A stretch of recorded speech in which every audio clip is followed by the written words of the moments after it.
Hello, I'm Brian Cruz, CEO of New Sapiens, one of the few companies in the AI field today that is working not on narrow AI, but on artificial general intelligence.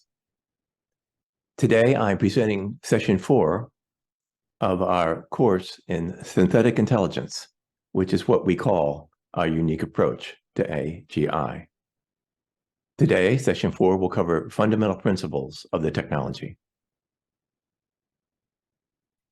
Course objectives. First, understand that there are two distinct approaches to solving the problem. The problem of AI, as we've talked about before in previous sessions and elsewhere, the problem of AI is to endow computers with knowledge of the world in the same sense that humans have knowledge of the world.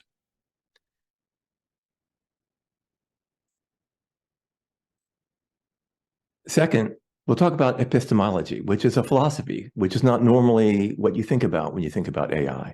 But to our approach, it is essential. We'll then introduce the fundamental thesis of what synthetic knowledge is, and move on to understand that knowledge itself has a hidden structure in the same sense that the material world, of which it is knowledge, also has a hidden structure of atoms and molecules. We'll then learn how core concepts, kind of like the atoms of thought, can be classified in a manner analogous to material atoms, which allows us to predict how fundamental atoms of thought can be connected to create sense rather than nonsense. And finally, we'll introduce our Sapiens cognitive core, which is the compact specification that lies underneath the world model and allows incoming information to be converted into knowledge in much the same way that DNA controls how incoming materials to a cell ended up being converted to all the functional parts of a living organism. Two approaches to getting knowledge into a machine. First, you can duplicate or mimic the processes by which nature creates knowledge in the human brain. We call that imitative AI. And it is essentially the way mainstream AI in the last 60 years since the initial conference at Dartmouth first coined the term artificial intelligence, that people have tried to imitate processes or functions or features of human intelligence. That turns out to have been very, very difficult because the brain is not something you can easily take apart to see how it works. And in order to create knowledge in the same way nature creates knowledge in the human brain, you are essentially faced with having to create a human brain or to emulate it or simulate key aspects of it if you can find them. And that has led people to do everything from trying to build structures of symbols which mimic human logic to today actually mimicking the structural underlying structure of the neural network that the human brain has. But in the end, it seems pretty clear that what imitative AI has created is imitation knowledge rather than the real thing. And that's been a severe limitation. The other approach that we have taken is to discover if you can't curate knowledge from human minds and transform it through engineering directly into a synthetic structure that machines can process. That is where the term synthetic AI comes from. And to our knowledge, we are the only company that has ever tried to do that. So synthetic knowledge is really the key to synthetic intelligence. When we say curated from human minds, it starts with a modeler using our toolkit to look into their own knowledge of the world and decompose it into fundamental ideas and to identify the relationship between those ideas that make up any body of thought or knowledge. So it is real knowledge in the same sense that knowledge in the brain is real knowledge, but it's engineered. And the analogy for understanding that is to understand how there are two ways of making a diamond, a real diamond.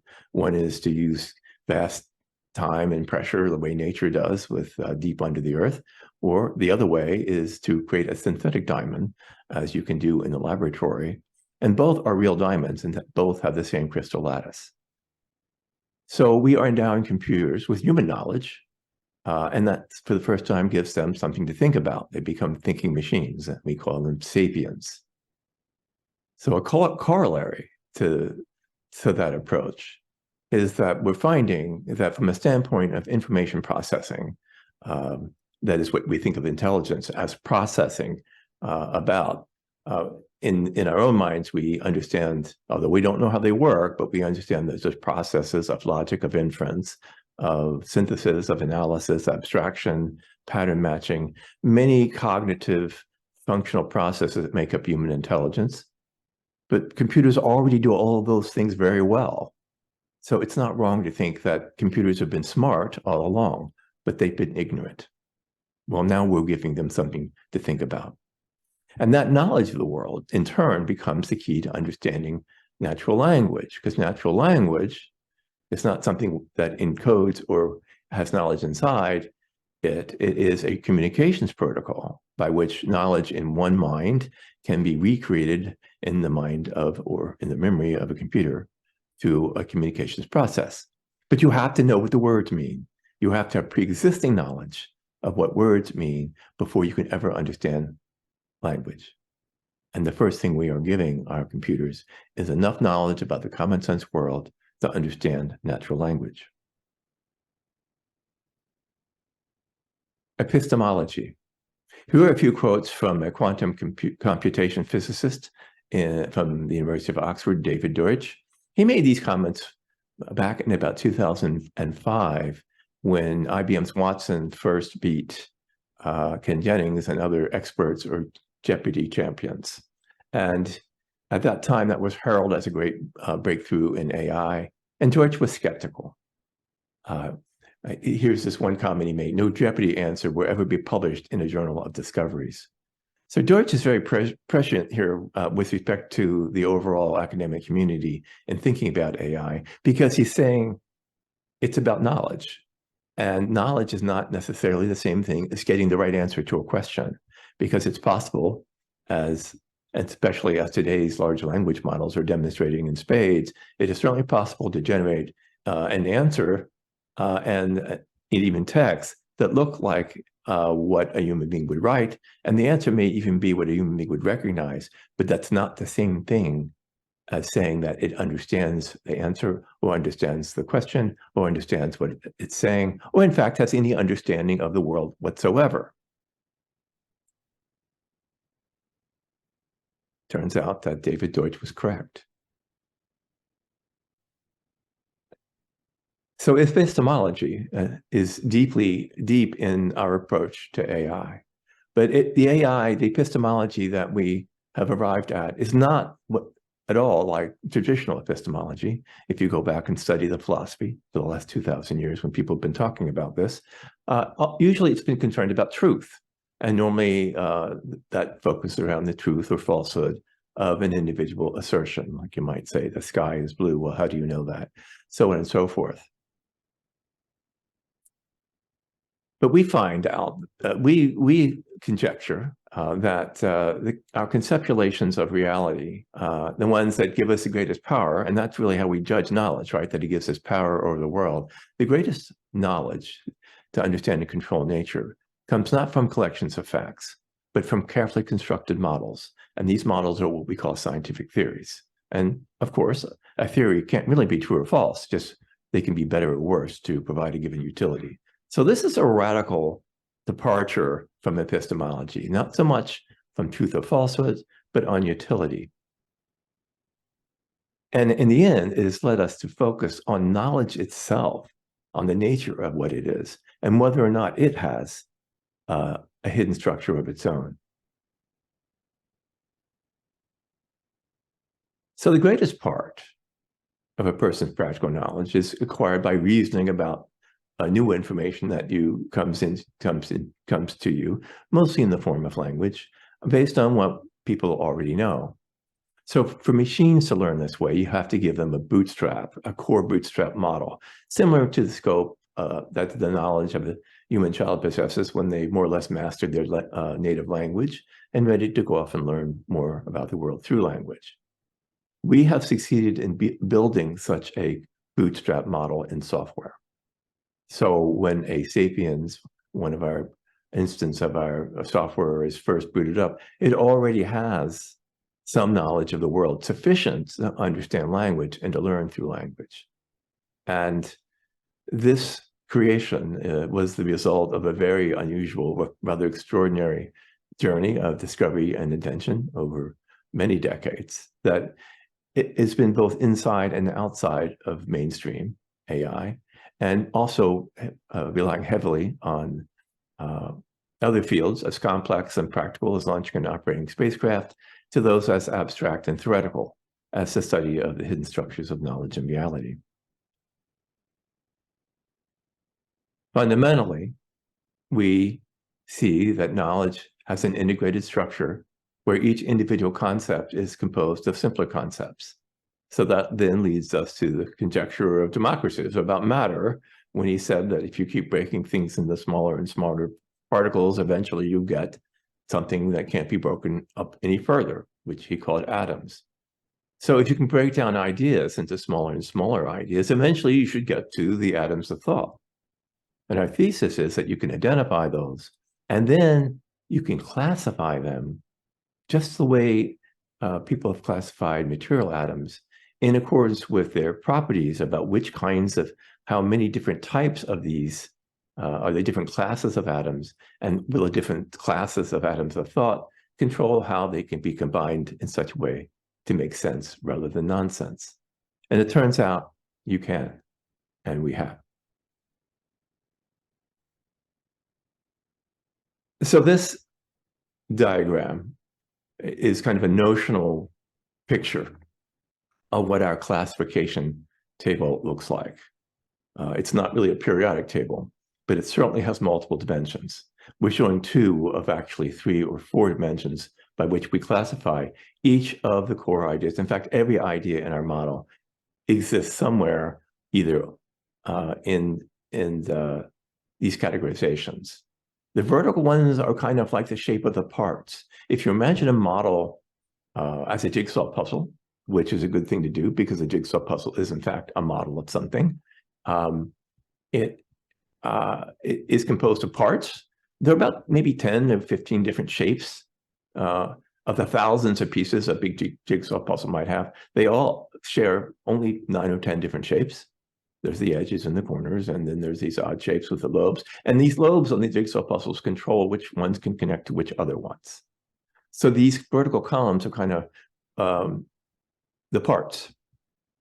And then the horizontal columns might notionally correspond to that little bit of picture of the whole picture that each part has, which is basically saying where it belongs in the overall model structure. And that's very important, because where it belongs in the structure will control the things you can say about it. It will control the kind of things and properties it will inherit from other parts of the model.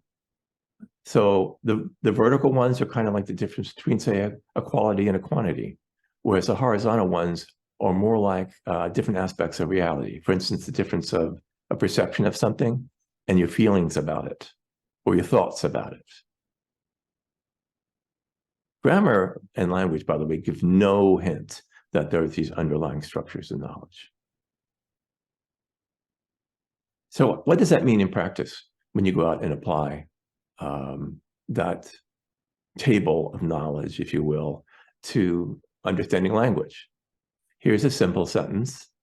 The Empire State Building is an awesome skyscraper with beautiful Art Deco details. Now, the grammar and syntax tells you that the awesomeness is a property of the building and that the details are beautiful. But in our cognitive core, or our world model, awe and beauty are classified on those horizontal layers as subjective experiences, and buildings do not have subjective experiences. So in fact, what the model does is it converts that information in that sentence into a model structure in the core, is that it connects the speaker to the experiences in connection with the perception of the building. If you try to trace those subtleties of contextual understanding out through a conventional means, like with an expert system or rules, you would never run out of rules. You would never get there. And of course, modern language models don't do anything like this at all. They have no knowledge of, or knowledge about anything. subjective or objective. They're simply statistically ordering words in statistical patterns with no understanding. So the cognitive core is actually the part that underlies the world model, which is actually knowledge about knowledge. What are the fundamental relationships that ideas can have? What are the core concepts that you have to start with that are not, in fact, made of smaller or simpler concepts? And how are they arranged? And what is the relationship? So points where you can make, and I don't know that it's important to understand these distinctions, but the cognitive core or the world model itself does not represent things. Symbols represent things. And the relationship between symbols and the things they represent is arbitrary. And that's a whole nother level of processing. So it's not about semantics or syntax. And of course, it does not require training on data sets. Essentially, it's built by hand initially. And after that, it is self-extending. So the method of the process by which our software, when it decodes, say, a sentence in natural human language and extracts information out that sentence, the information in the cognitive core says how elements of the existing model are identified and selected and combined to create new ideas based on the information that's incoming. So it's a very compact structure. In fact, the entire software thing is very compact. And that is a revolution in artificial intelligence, because artificial intelligence and every approach today in imitative AI has required huge resources, thousands and thousands of lines of code, giant databases, supercomputers, months of processing time. Our structure is extremely small and compact. And in fact, the entire thing can run on a cell phone. Now, the world model is that knowledge of the common sense world. People talk about AI has no common sense. Well, ours does, because it has no common knowledge of the world. How big does it have to be? How many concepts? Well, it's comparable to, I mentioned the knowledge of the world that a 5-year-old has, or we actually use the vocabulary list in simple English, which is a subset of English. English itself has over 1 million words. Simple English has about 2,500, but it's been shown to be perfectly adequate to eventually convey any more complex idea. So our model today is comparable in scope to that. And at the core of it is that cognitive core, knowledge about knowledge, and built around it is the knowledge of the world. And you can imagine it looks like this. This, again, is just a notional cartoon. But today, our model, which, if you've seen our previous demonstrations or our previous sessions, already can do things in the comprehension of natural language that no other software has ever been able to do. It's already able to do that, even though we haven't completely built out this model. But today it consists of about 3,000 individual points of highly interconnected nodes. There are about 10 different node types, which you might understand them to correspond, as I said, to the different those different shapes of pieces in the crossword puzzle, those vertical columns in our table. About 3,000 overall, and as we build it out, we find that each of these nodes is connected with connectors to from 10 to 100 other nodes. And each one of these nodes is curated from some human concept via our form-based model editor. So in order to curate this knowledge from your own mind and put it into the computer model, you don't need to program, doesn't require any code, and it just requires a mastery of a kind of a different way of thinking about it. Nor is it communicating in the sense of using language. In order to get an idea out of your own head, you first have to get your arms around it mentally in a way that's devoid of language. And the ideas that you are curating here are not the meaning of words. They are ideas that model reality directly. That's been a concept that has been very difficult for many people to grasp, but the proof in the end is in that it works. So let's zoom in on one of these little points here and kind of let's see a picture of what one of them might look like.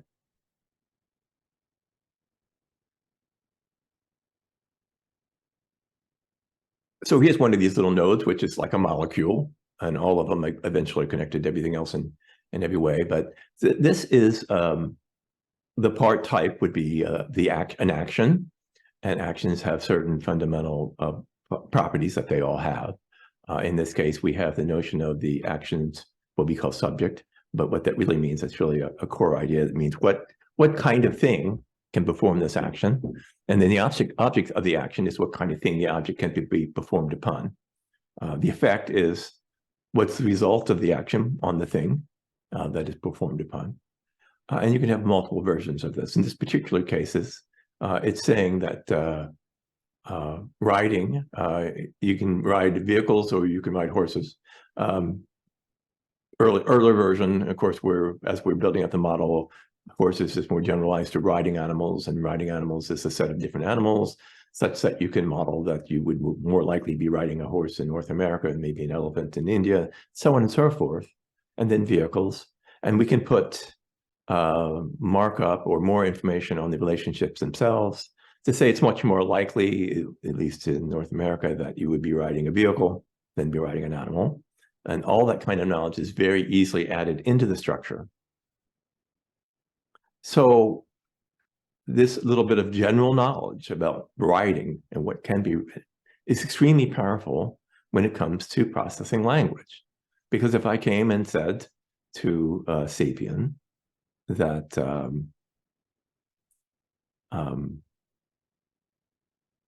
I wrote a chair to work, it would come right back and say, you can't write chairs. Chairs can't be written. And I would say, why not? And would say only vehicles or animals can be written. Oh, okay. But later, if I came back and I said, which is common sense, by the way, that is common sense, common knowledge, which Sapiens already exhibit. And that's how they do it, by going back and looking at the parts and seeing how the parts can be put together. And you can't put that part together. You can't put chair and riding together. You can't write chairs. By the same token, if I came back and I said, I rode an e-bike to work and it didn't know what an e-bike would, it would conclude that it was probably a vehicle, possibly a horse, but probably a vehicle. And then it would learn more about e-bikes. Of course, would be able to discard the hypothesis that it might be an animal or a horse, and would learn that it would be a vehicle, type of vehicle, and it would inherit all the classes of other common properties of vehicles that way. Or if it didn't know that, the subject of something, I said X rode a vehicle, rode an e-bike to work, it might conclude, would have to conclude in this example that X must be a kind of person. If it didn't know. So the same bit of knowledge, the same bit of model is used in this case both to validate common sense and at the same time to infer the meaning of new words. So it's reusable. And as we improve and build out the model of actions in general and writing in particularly, it becomes more and more powerful. We are in the process right now of doing our third generation model build out, which will give enough knowledge about individual things to be able to really solve some of the things that have been held up as so difficult to do in artificial intelligence, that to be able to do them would be a prima facie evidence that you've solved the problem of artificial general intelligence.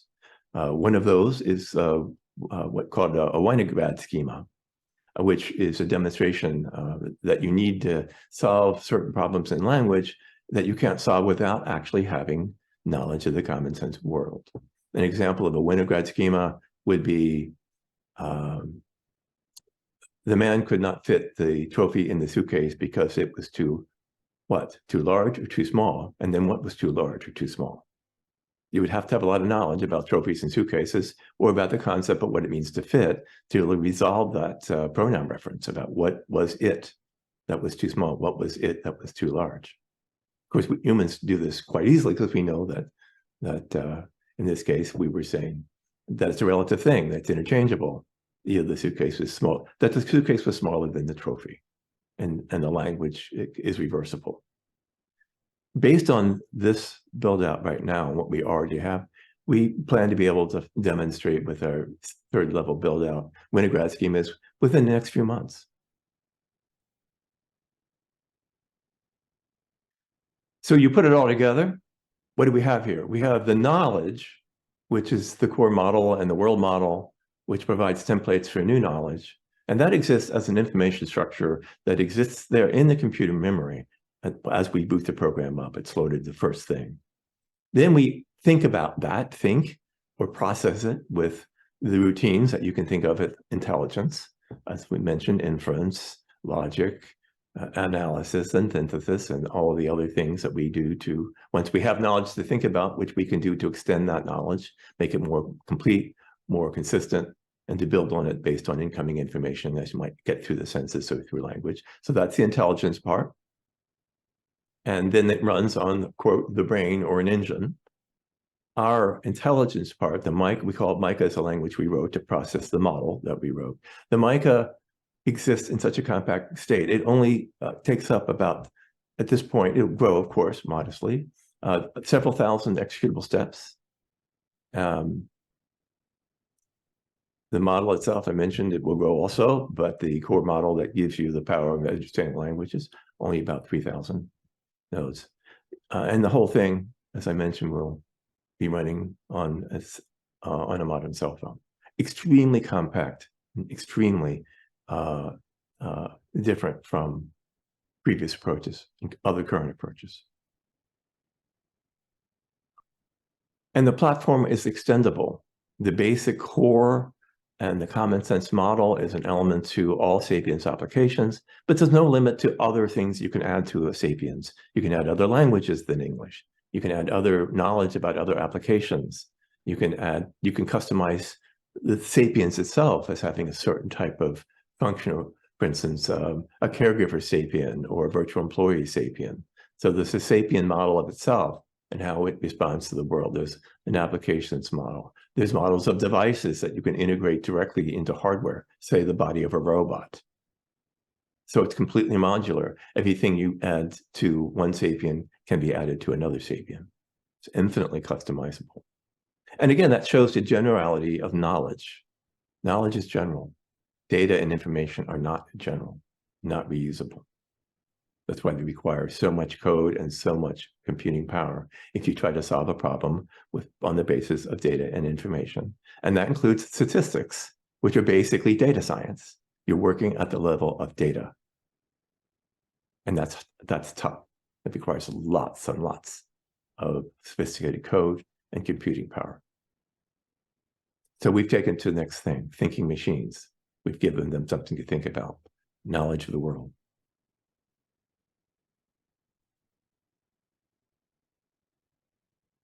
Our next session, which will be available soon, is session 5. We'll talk about the origins of synthetic intelligence.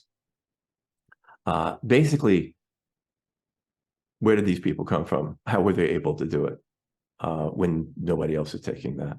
So it'll give you a good appreciation for the answer to those questions.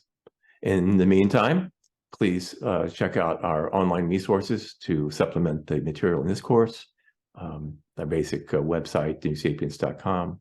My Sapiens is devoted to our first consumer product, the companion Sapiens, which we envision will endow every human being that has access to something as sophisticated as a cell phone with the gift of time. Forward to the Future is my blog site. We also have a YouTube channel with some videos that give you a high-level overview of some of these things.